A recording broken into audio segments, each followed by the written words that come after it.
আরো এক ম্যাচ, আবারও দুর্দান্ত বোলিং ফিজের। এবার ফিজের বোলিং এর সামনে কুপোকাত তাসকিনের শারজা ওয়ারিয়র্স এর ব্যাটসম্যানরা পাওয়ার প্লেতে বোলিং এ এসে রান চাপিয়েছেন, আবার ফিরে এসে নিয়েছেন ব্রেক থ্রো।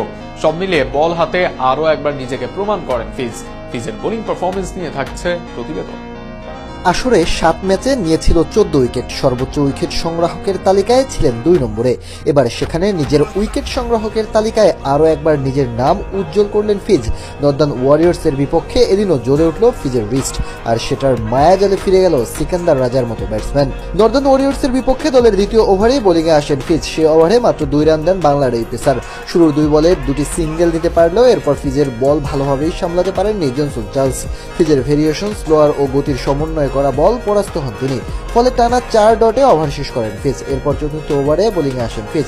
সে ওভারে 9 রান দিলেও ভালো বোলিং করেন তিনি, একটি ওয়াইড দেন, হজম করেন এক বাউন্ডারি। তবে এই ওভারেও ব্যাটসম্যানকে চেপে ধরেন, সেভাবে হাত খুলে খেলতে পারেনি মোরাং প্যাটেল ও জনসন চার্লস। তবে নিজের আসল জাদু ফিজ দেখান নিজের তৃতীয় ওভারে। তখন একদিকে সেট থাকা জনসন চার্লস, অপরদিকে জিম্বাবুয়ের সিকান্দার রাজা, যিনি রানের গতিকে বাড়িয়ে নিতে পারেন কয়েক গুণে। কিন্তু